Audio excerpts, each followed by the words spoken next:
Today we're going to discuss the news of the Necron Codex and also this very shiny new monolith.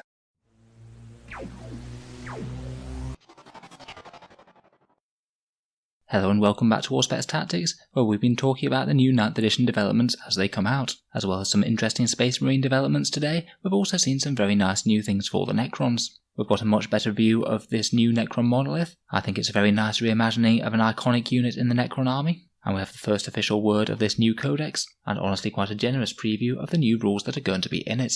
Let's start with talking about the codex, and then move on to the monolith. So Codex Necrons came out just over 2 years ago now, I believe. I can't say it's been the strongest codex out of 8th edition, although I think that's partly due to it not receiving any updates whatsoever in the Psychic Awakening series of rules. Technically they did get Illuminor Seraz right at the very end, but it's hardly on par with any of the updates that most of the other factions got, which at least for several armies tended to add in very big army-wide changing rules, or a whole host of new and powerful stratagems. Unlike Codex Space Marines, which has had a very decent previous incarnation within the last year, I think that this one was perfectly due an update, and I'm sure that Necron players will be very keen to get their hands on it. Overall, I am pretty glad that they didn't put meaningful updates in the Psychic Awakening book, as I think that would have grated a lot more if a lot of people had bought that, only to find that they really needed to buy this just a couple of months down the line.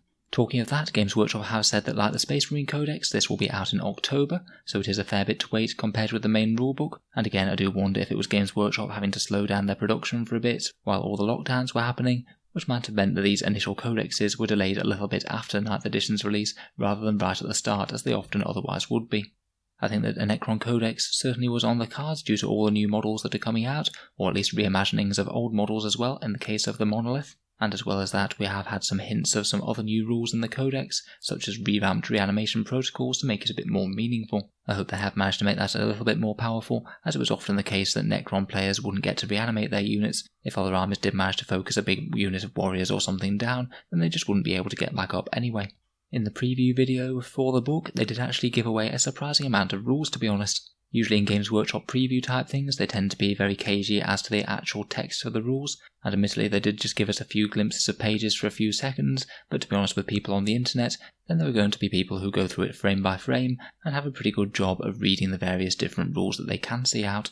The most important thing that they did show us was that the dynastic codes have been drastically revamped. They basically all have different rules now, and to be honest I think they work quite a lot better than before, all of them having a bit more meaningful impact on the game in my opinion.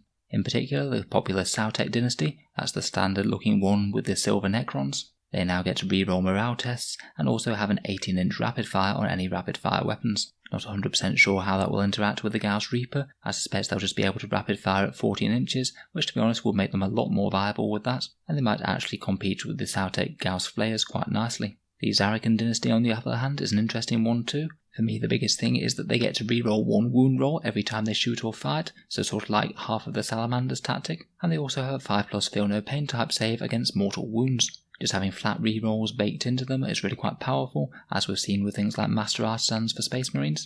And I think it's pretty good to see the new dynasty having a decent buff to their damage. Just having every single unit fight a little bit better or shoot a little bit better every time it does is rarely going to be a terrible choice. We'll go through each of these dynasties in a bit more detail in a future video I think. It also seems that in addition to the dynastic codes, they also have some sort of army-wide protocols which sound a little bit like the Admex Canticles of the Omnissiah. Obviously I think we'll have to wait for the full rules to see exactly how they work, but it's quite good to get another layer buff on the army, and Necrons in general I think sorely need it. It sounds like from the way that the dynasty rules are worded that you'll each get access to a buffed version of one of these protocols, so I guess we have that to look forward to for when we see the Codex in full. They did also briefly show us that there'll be quite a lot of content for the Crusade rules for the Necrons in there as well. It'll be interesting to find out what sort of variants they get, with their own unique Crusade relics, battle scars and all the rest. It's not something that we've seen yet for 9th edition, exactly how they're going to be doing the Crusade rules faction on faction, so I'm certainly curious to see the result. Now let's move on to this very shiny new monolith, which we have already seen in that big Necron army-wide shot, so we know roughly what we were getting already, though it is always nice to get a better up-close picture of the thing. I think they've really done well to revamp this model, while still keeping the basic underlying tenets of the design. We've got a great big ball of glowing green energy in the centre that's replaced that green glassy crystal that we used to get, and the Portal of Exile has also been replaced from green perspex to a nice lightning effect. If you look at this one, then you can see a half-formed Necron warrior beaming out from the monolith. presumably striding out purposely from his tomb world. I think it's quite nice the way that they've basically just got like half the warrior there. You can see his head, torso and gun, and the rest of him is presumably still in the process of translocating. You don't have to have that guy there though. We've already seen that there are variants with just the lightning intact without the extra warrior bits. Onto the outer glossy black shell, we do have the elements that are painted in blackstone, which does seem to be a feature that keeps on cropping up in the Necron range now. The fact that there's so much of it on one model really helps imply that this is a very precious and disturbingly powerful technological device, and to be honest I really hope that they make the Monolith's rules actually live up to this, rather than being a bit underwhelming as they have been in 8th. It's quite good to see that the Monolith has a large base of its own now, rather than a flying base or anything, which was always a little bit precarious for such a big model, and I guess still make it super easy for things like measuring ranges and stuff. It's hard to see in the main picture, but there is a canoptic spider-like creation that's helping maintain that power core. You can see its tail sort of curls around one of the orbs on the back of the Monolith and sort of plugs into it and interfaces with it.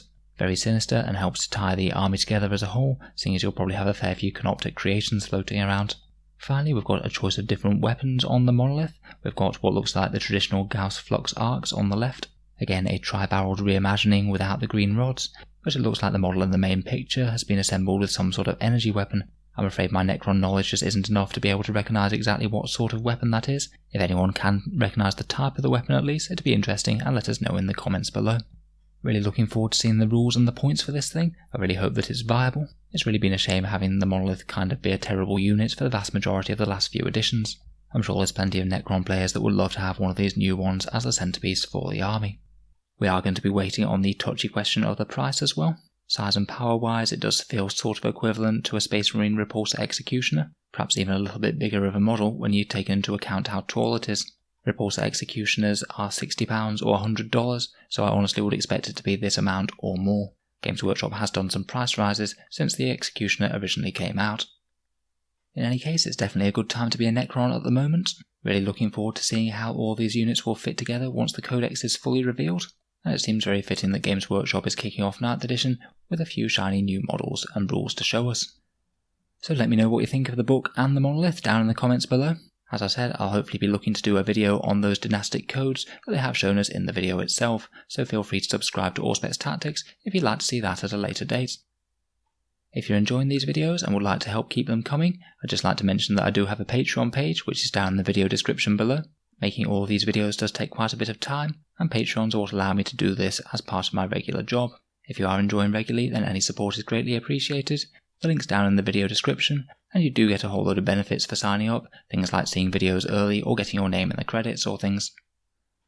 In any case, thanks very much for watching, and I'll hope to see you guys next time.